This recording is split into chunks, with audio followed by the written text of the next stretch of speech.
संजय कपूर का पेशेवर जीवन और करिश्मा का परिवार को लेकर अधिक ध्यान देना दोनों के रिश्ते पर दबाव डालने लगा। इसके अलावा संजय कपूर के व्यक्तिगत जीवन में कुछ अफेयर और विवाद भी सामने आए, जो उनके और करिश्मा के रिश्ते में दरार का कारण बने। 2008 में करिश्मा कपूर और संजय कपूर के बीच तलाक की खबरें सामने आईं। यह एक ऐसा घटनाक्रम था जिसने सभी को चौंका दिया, क्योंकि दोनों के रिश्ते में पहले सब कुछ ठीक था। हालांकि तलाक के कारणों को लेकर कई अफवाहें थीं, लेकिन असल में दोनों के बीच के मतभेद ही प्रमुख कारण थे। तलाक के बाद करिश्मा कपूर और संजय कपूर दोनों ने अपनी जिंदगी को फिर से दिशा दी।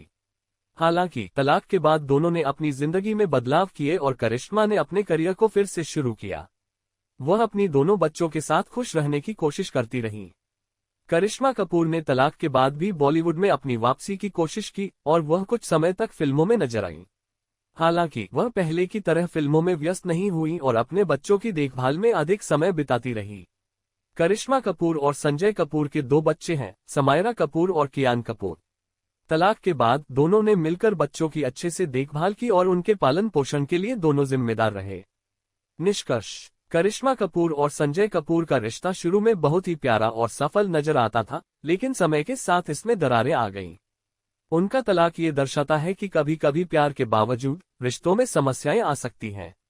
बावजूद इसके दोनों ने तलाक के बाद भी अपने बच्चों के लिए अच्छे रिश्ते बनाए रखे और दोनों ने अपने जीवन में आगे बढ़ते हुए नई दिशा की ओर कदम बढ़ाए।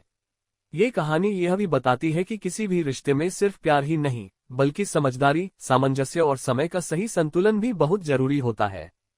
आमिर खान, जिन्हें बॉलीवुड का परफेक्शनिस्ट कहा जाता है, ने अपनी फिल्मों और निजी जीवन में हमेशा बहुत ध्यान आकर्षित किया है। आमिर के जीवन में 2 महत्वपूर्ण महिलाएं रहीं, जिनसे उन्होंने शादी की और जिनके साथ उनकी जीवन यात्रा ने बहुत सुर्खियां बटोरी। ये महिलाएं थीं उनकी पहली पत्नी रीना दत्ता और दूसरी पत्नी किरण राव। दोनों ही रिश्ते आमिर के जीवन में महत्वपूर्ण मोड़ साबित हुए और दोनों ही मामलों में उनकी निजी जिंदगी के बारे में मीडिया में काफी चर्चा हुई। आमिर खान और रीना दत्ता का विवाह बॉलीवुड की एक साधारण लेकिन सशक्त प्रेम कहानी के रूप में देखा जाता है।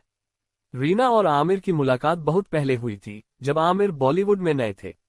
रीना, जो आमिर से पहले किसी फिल्मी परिवार से नहीं आती थी, ने आमिर के साथ एक सामान्य जीवन की शुरुआत की। आमिर ने रीना से 1986 में शादी की और उनका रिश्ता पहले बहुत खुशहाल था। आमिर के फिल्मी करियर की शुरुआत में ही रीना ने उनका साथ दिया था और आमिर को अपनी फिल्मों के लिए प्रेरित किया था। उनके रिश्ते को लेकर हमेशा सकारात्मक बातें सामने आती थीं और दोनों को बॉलीवुड की आदर्श जोड़ी माना जाता था। हालांकि बाद में कुछ निजी कारणों से आमिर और रीना के बीच रिश्ते में तनाव आ गया। 2002 में आमिर और रीना ने आपसी समझ से तलाक ले लिया। तलाक के कारण पूरी तरह से सार्वजनिक नहीं किए गए थे, लेकिन आमतौर पर यह माना जाता है कि उनकी जिंदगी में काम के कारण बढ़ती दूरी और व्यस्तताएं एक बड़ा कारण थीं। आमिर के करियर में बढ़ती सफलता और फिल्मों की बढ़ती व्यस्तता ने रिश्ते में असंतुलन उत्पन्न किया था। इसके अलावा आमिर के बदलते हुए दृष्टिकोण और उनकी पब्लिक इमेज भी एक कारण हो सकती है। कई लोग मानते हैं कि आमिर का नया व्यक्तित्व और उनका सोचने का तरीका, जो समय के साथ बदलने लगा था, उस वक्त रीना से मेल नहीं खा रहा था। हालांकि दोनों ने एक दूसरे के साथ अच्छे रिश्ते बनाए रखे और अपने बच्चों की परवरिश में कोई कमी नहीं छोड़ी। आमिर और रीना के बीच तलाक के बाद दोनों ने आपसी समझदारी से बच्चों की जिम्मेदारी ली और उनके जीवन में किसी भी प्रकार की नकारात्मकता से बचने की कोशिश की। आमिर और रीना के 2 बच्चे हैं, जेवद और आजाद। आमिर खान और रीना से तलाक लेने के बाद आमिर का जीवन फिर से एक नई दिशा में बढ़ा। 2005 में आमिर की मुलाकात किरण राव से हुई। किरण राव, जो कि एक फिल्म निर्माता और निर्देशक थीं, आमिर से कई मामलों में मिलती जुलती सोच रखती थीं। दोनों के बीच दोस्ती बढ़ी और जल्द ही वे एक दूसरे के प्रति आकर्षित हो गए। आमिर और किरण के बीच परस्पर सम्मान और समझदारी ने उनके रिश्ते को और भी मजबूत बनाया। आमिर और किरण की शादी 2005 में हुई। उनकी शादी को एक नई शुरुआत के रूप में देखा गया। दोनों ने एक दूसरे के साथ खुले दिल से अपनी जिंदगी बिताने का फैसला किया। इस समय आमिर का करियर पहले से भी ज्यादा ऊंचाइयों पर था और उन्होंने अपनी फिल्मों में नए प्रयोग भी शुरू किए थे। हालांकि आमिर और किरण की शादी भी लंबे समय तक स्थिर नहीं रह सकी। 2021 में आमिर खान और किरण राव ने आपसी समझ से तलाक लेने का निर्णय लिया। ये तलाक मीडिया में बहुत चर्चा का विषय बना, क्योंकि दोनों ने इसे पूरी समझदारी और सम्मान के साथ लिया। तलाक के बाद भी दोनों ने एक दूसरे के साथ अच्छे संबंध बनाए रखे और ये तय किया कि वे मिलकर अपने बेटे आजाद की परवरिश करेंगे।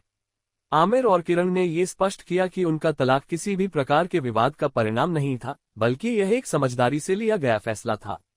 दोनों ने एक दूसरे के साथ खुश रहने के लिए ये कदम उठाया और अपने व्यक्तिगत जीवन को फिर से नया मोड़ देने का निर्णय लिया। आमिर का जीवन ये दर्शाता है कि तलाक हमेशा नकारात्मक परिणाम नहीं लाता और अगर सही तरीके से निभाया जाए तो दोनों पार्टनर एक दूसरे के प्रति अच्छे रिश्ते रख सकते हैं। ऐसे ही और रोचक फिल्मी कहानियों को सुनने के लिए हमारे चैनल को सब्सक्राइब करना मत भूलें।